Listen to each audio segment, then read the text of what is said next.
KFC style Apollo fish మనం ఈరోజు ఇంట్లోనే ప్రిపేర్ చేసుకుందాం.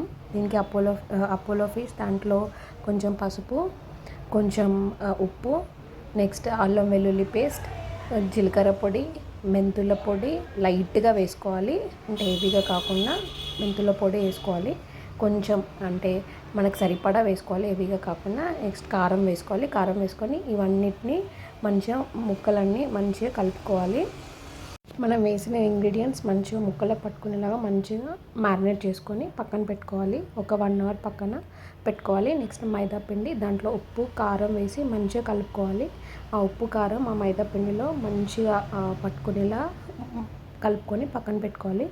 ఎందుకంటే దీంట్లో ఫిష్ ముక్కని డిప్ చేయడానికి. నెక్స్ట్ కార్న్ చిప్స్, అలాగే ఒక బౌల్లో 2 ఎగ్స్ బీట్ చేసుకొని దీన్ని పక్కన పెట్టుకోవాలి. మనం ముందుగా కార్న్ చిప్స్ని ఒక మిక్సీలో వేసుకొని ఒక 2 ట్రిప్స్ అలా డ్రై చేసుకోవాలి. నెక్స్ట్ దానికి ఐస్ వాటర్ కూడా కావాలి. ఫస్ట్ ఫిష్ని ఎగ్ని బీట్ చేసిన దాంట్లో డిప్ చేసి నెక్స్ట్ మైదా పిండిలో డిప్ చేయాలి. నెక్స్ట్ ఐస్ వాటర్లో డిప్ చేసి అలా తీసేసి కార్న్ చిప్స్ ఏదైతే మనం మిక్సీ చేసుకున్నామో దాంట్లో కూడా కంప్లీట్గా మంచిగా డిప్ చేయాలి. అంటే అన్నిటికీ పట్టుకునేలాగా. నెక్స్ట్ దీంట్లో ఆయిల్ వేసుకొని గోలి చేసుకుంటే అంతే. వేడి వేడి క్రంచీ స్టైల్